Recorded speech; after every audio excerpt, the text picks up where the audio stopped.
السلام عليكم ومرحبا بكم معايا اليوم فيديو جديد. اليوم نقدم لكم صابلي حلوة من حلويات العيد بعجينة وحدة وبدون بيض، غير بالزبدة فقط ودانون. غادي توجدوا واحد الكمية كبيرة من حلويات العيد ومذاقات جد مختلفة. خليكم مع المقادير وطريقة التحضير.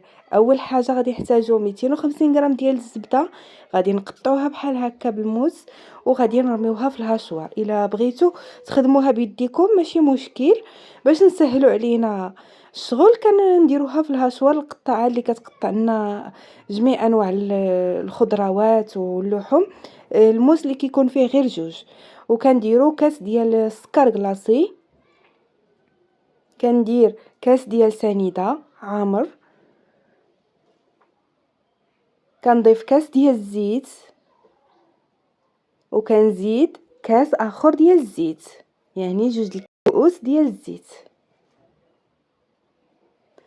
واحد الفاني. وكندير كلشي يتطحن في ديك الهاشوار، كنطحنو مزيان حتى كيولي ليها شكل عجين. ومن بعد كنديرو في القصعه ديالي ولا في الطبسيل اللي غنخدم فيه، وكنبدا نحيدو من تما. كنحيد ديك الزبده كلها كتولي بحال الكريمه، كتخدم مزيان. يعني من الاحسن كتخدموها بهاد الماكينه احسن ما تخدموها بيديكم، كتعذب بزاف. وبهاد الطريقه هادي كنبداو كنضيفوا ليها عاوتاني دانون ديال الفاني، كندير جوج.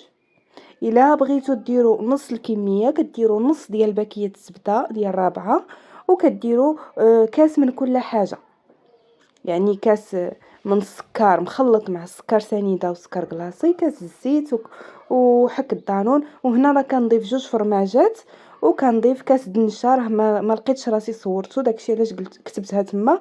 وهنا جوج خمارات د الحلوى وكيلو ديال الدقيق. كنبقى ندخل فيه بشويه وكنحيد منه كاس ديال الطحين، حيتاش ديجا دخلت كاس ديال النشا.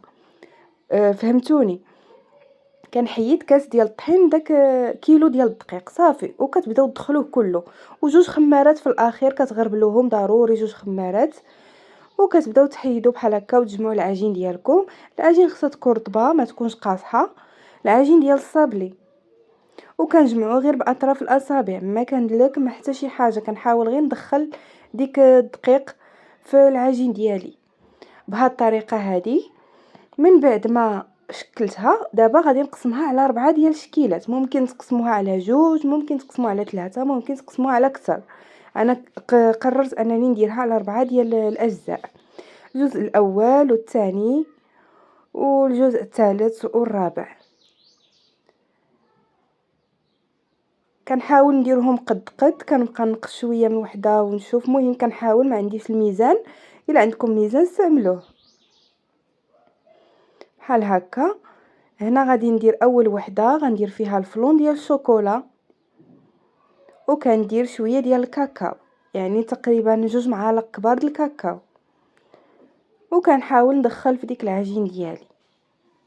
الا شفتوا العجين شويه قاصح كتزيدوا واحد رشيشه صغيره ديال الماء، شويه تقريبا معلقه صغيره د الماء صافي. وكتدخلوا داك الكاكاو في العجين ديالكم، غير كتجمعوا ما تدلكوها ما حتى شي حاجه. ومن بعد كتلويوها في السلوفان بلاستيك الغذائي وكتحطوها على جنب. انا ما دخلتهاش للثلاجه حيت خدمتها في نفس اللحظه، يعني ما كاينلاش ندخلها للثلاجه. وما وقعت لها حتى شي حاجه، ما خسرت ما والو. ديك الطريقه الاولى اللي قلت لكم ديال كطحنوا كلشي مع الزبده، وهذيك هي الطريقه اللي كتخلي ما كيديفورماج لكم الصابلي ديالكم. هذا الجزء الثاني غادي ندير فيه الفلون الكراميل. وهنا عندي واحد هينريس طحنته وغربلته وضفتو حتى هو، نكهت به. كتجي هاد النكهه هذه رائعه بزاف، كتجي بنينه بزاف هاد النكهه. المذاق البسكوي والمذاق الفلون كيجي رائع. كنحاول نجمع بحال هكا وكنديرها في بلاستيكه غذائيه حتى هي وكنحطها على جنب. وكندوز للثالثه وكندير ليها فاني، نكهه الفاني. وكندير ليها واحد جوج معالق كبار ديال الفيرميسيل بحال هكا. بغيتو تكثروا كثروا، بغيتو تنقصوا تنقصوا، لكم الاختيار. النكهات كتبقى على حسب الذوق ديالكم. وكنحاول نجمع هذاك الفيرميسيل في العجين ديالي. كما كتلاحظوا راه شويه جاريه العجين، كنزيد شويه الدقيق وكنلويها في بلاستيك غذائي وكنحطها على جنب. وكتبقى لي اخر وحده قررت انني نسمها بشويه الحامض. الا عندكم النكهه ديال الحامض ديروها، ما عندكمش تكتفيو بقشور الحامض محكوكين، شويه قشور ليمون محكوكين، وواحد جوج معالق ديال الكوك، جوج معالق كبار ديال الكوك. الا بغيتو تحمروهم حمروهم، كيعطي مذاق احسن. انا ما حمرتهمش. صافي شكلت 4 ديال النكهات مختلفين، واللي ذاقهم ما غاديش يحسب له انهم نفس العجين، كل وحده والمذاق ديالها. هنا كنشكل ديال الشوكولا هي الاولى، كندير على شكل حربول، وكنبقى نقطع فيها بنفس القد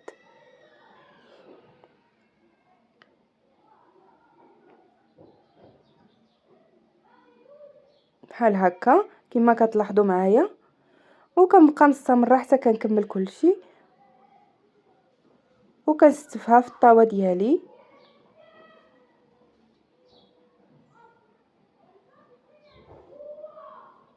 وهكا حتى كنكمل الشكل ديال الشوكولا، كندخلو للفران من الفوق ومن التحت.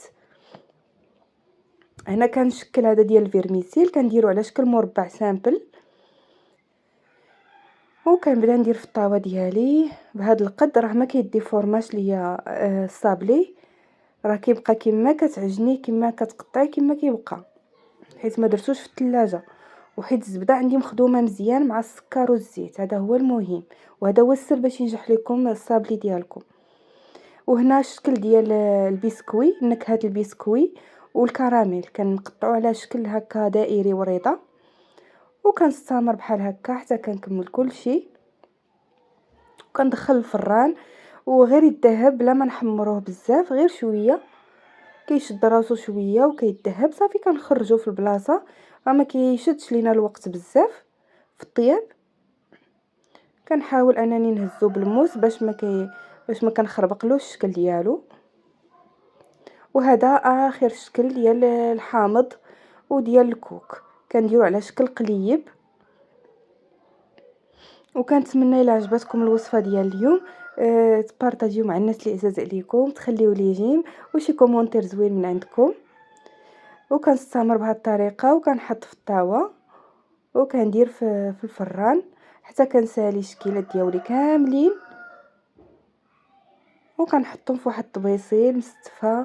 ومن بعد كنغطيهم بواحد البلاستيك حتى نوجد الشوكولا ونوجد باش غادي نهضا. عاد كنبدا بلا ما تدخلوا للثلاجه في هذه المرحله، غير غطيوه مزيان بلاستيك غذائي، ووجدوا التزيين ديالكم، الشوكولا ذوبوه وكل شيء، وكيبقى تزيين على حسب الاختيار. انا غادي نوريكم الطريقه كيفاش زينت انا. كناخذ اول حاجه كندير كاس ديال العنبه ديال العسل، وكندير 7 ديال القطع ولا 6 د القطع د الشوكولا، باش كنوجد التعليكه ديالي اللي غنلصق بها الكاوكاو والشكلاط. كنشد الشكلاط كحل وكندوبو، كنزيد له شويه ديال الزيت، وكنبدا ندير في هذا لي مول السيليكون، هاد لي بلاستيك ديال الشوكولا. وهنا راه كندوب عاوتاني الشكلاط بيض مع شويه الزيت، وزديت ليه 3 ديال الطروفه ديال الشكلاط اسود، وشويه النكهه ديال القهوه. هذا نكهته بالقهوه باش كيجي اللون ديالو بحال هكا مهرس، البلون كاسي. صافي وكنديرو في الثلاجه حتى كيبرد ليا الشوكولا، وكنحيدو. وكندير كذلك هاد الوريضات ديال الشوكولا حتى كيبردو، كنحيدهم حتى هما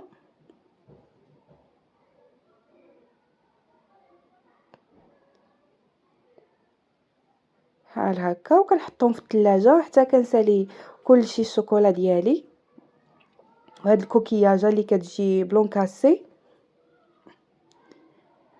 وكنبقى نقاد. او حاجه اخرى كندير الكاوكاو ايفيلي واللوز ايفيلي، كنخلط شويه شويه وكنحمرهم، وكنبدا نلصق بداك التعليكه اللي وجدت ديال العسل والشكلاط، وكندير شويه ديال التزيين بالكاوكاو ايفيلي واللوز ايفيلي، وكنبقى نحط بحال هكا وحتى كنكمل كلشي بهذه الطريقه. المهم الاختيار كيبقى لكم. هذا المذاق اللي فيه المذاق ديال البسكوي والكراميل هو اللي زينته بهذا الشكل، كيجي رائع في المذاق بزاف.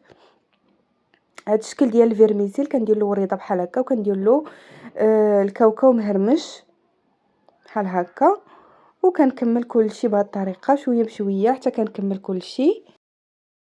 هذا اللي على شكل قليب اللي كان فيه الحامض راني غطسته في الشكلاط ابيض، كندوب الشكلاط ابيض مع شويه الزيت وكنغطسو في الشكلاط ابيض، ومني كيبرد ليا كنخطط عليه بالشوكولا سوداء، كندير خطوط بالشوكولا سوداء. كنستمر بهذه الطريقه هذه حتى كنكمل الصابلي ديالي. راه كيجي هشيش، كيجي زوين بزاف وبنين في المذاق ديالو، رائع ما تشبعوش منه، كيعطي كميه كبيره تبارك الله. كنتمنى تجربوه وتعجبكم الوصفه ديالي، وانا متاكده غادي تنجح ليكم. وهنا شي وحدين راني درت ليهم شويه ديال الفيرميسيل، ممكن ديروا فيرميسي، ممكن تخطوا عليه بالشوكولا سوداء بهذه الطريقه هذه، وكتدخلوه للثلاجه حتى كيبرد وكتحيدوه.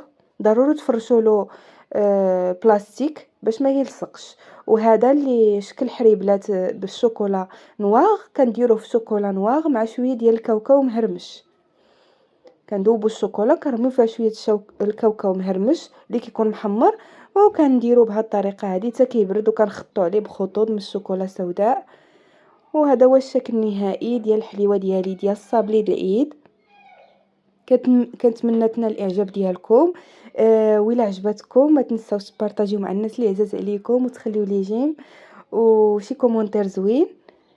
راه كتجي رائعه في المنظر ولا في المذاق ولا، وكتعطي كميه كبيره تبارك الله وبالصحه والراحه. هذا هو الفيديو ديالي ديال اليوم، كنتمنى تجربوا الوصفه ديالي، وكنقول لكم السلام عليكم وعيد مبارك سعيد. الى الفيديو الجاي ان شاء الله.